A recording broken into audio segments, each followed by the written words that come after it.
Sathya Sai Speaks, Volume 7, Chapter 12. The Prop You Need. There are three entities in the universe with which man has to deal: Paramatma, Prakriti, and Jivatma, God, nature, and man.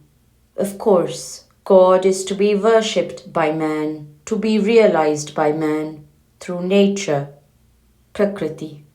Nature is the name for all the various items that impress upon man the glory and the splendor of God. It is called Maya too.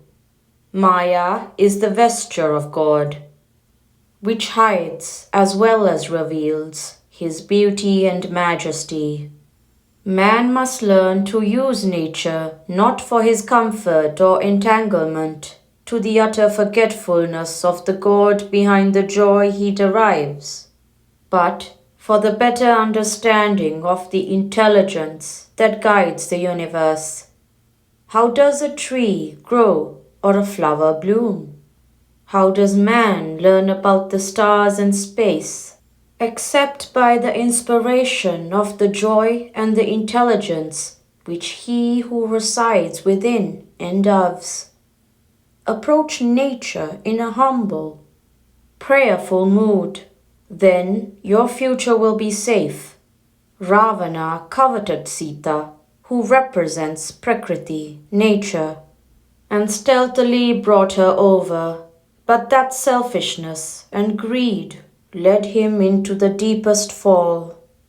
If only he had coveted the God behind nature, Rama, he could have earned eternal joy.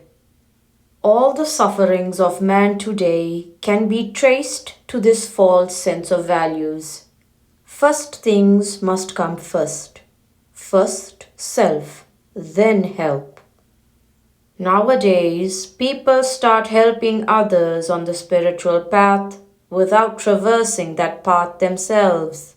So both the guide and the led fall into the pit. Serve yourself first. That is to say, understand who you are, whither you are going, whence you came, and why you journey. After having discovered the answers to these questions from the scriptures, the sages, and one's own undisputed experience, man can dare lead others. Duality is ever the basis of sorrow and pain. People also are not trained to recognize the truth from the false, the temporary from the eternal, the right from the wrong, the socially beneficial from the socially harmful. They dismiss all old customs and manners, old texts and rites as useless simply because they are old. They adopt new customs and fashions simply because they are new. Time is a good tester. Things that have stood the criticism of centuries, the blows of many alien cultures, the attractions of strange fancies, these must have an essential core of truth and validity. The mind has a way of being drawn away by passing fancy. This is why every chapter of the Gita is titled a yoga, beginning with Vishada Yoga and ending with Moksha Sannyasa Yoga.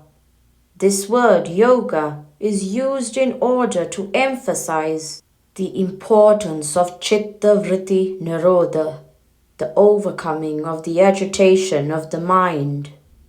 The waters of the Manasa Sarovar, the lake of the mind, are never calm.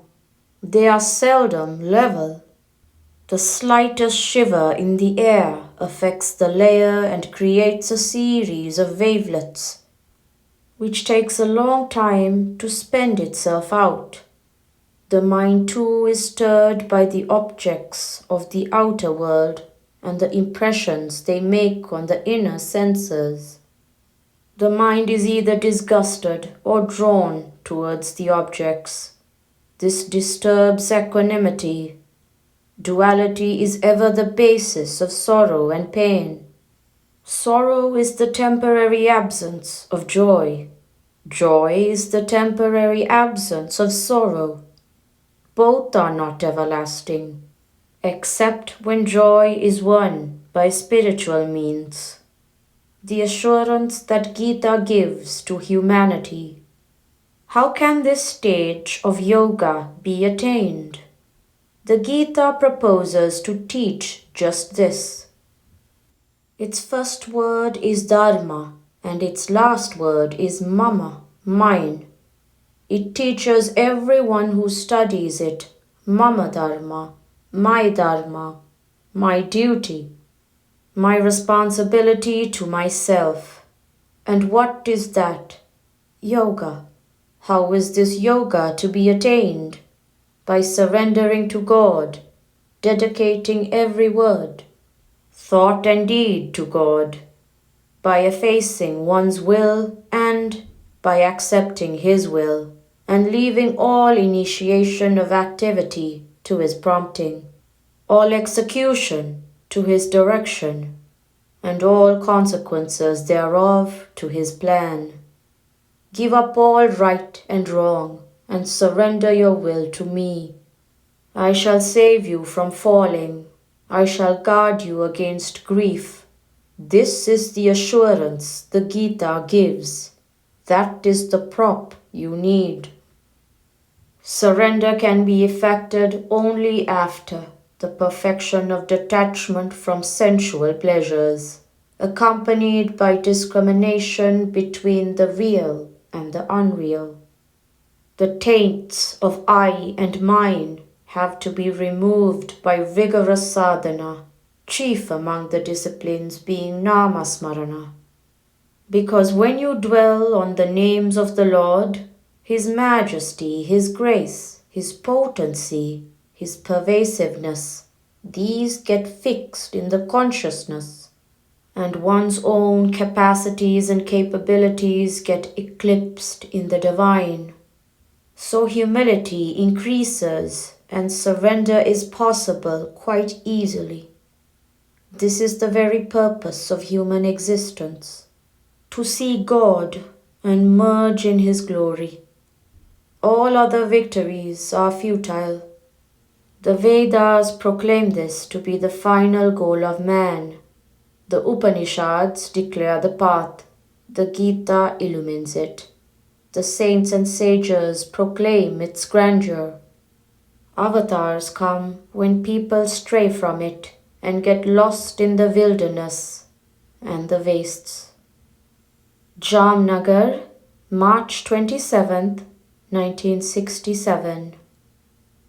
Limit, control, regulate, set bounds and buns. That is the way to succeed. If people let loose their thoughts, words and deeds, calamity will be the consequence. Shastra means that which lays down limits. Interest in the art of living is created by these rules. Rules of behavior must be observed by politicians, rulers, subjects, monks, who are leaders of the community and heads of monasteries, scholars and others, for they are exemplars and guides, and their responsibilities are greater. Sri Sathya Sai Baba.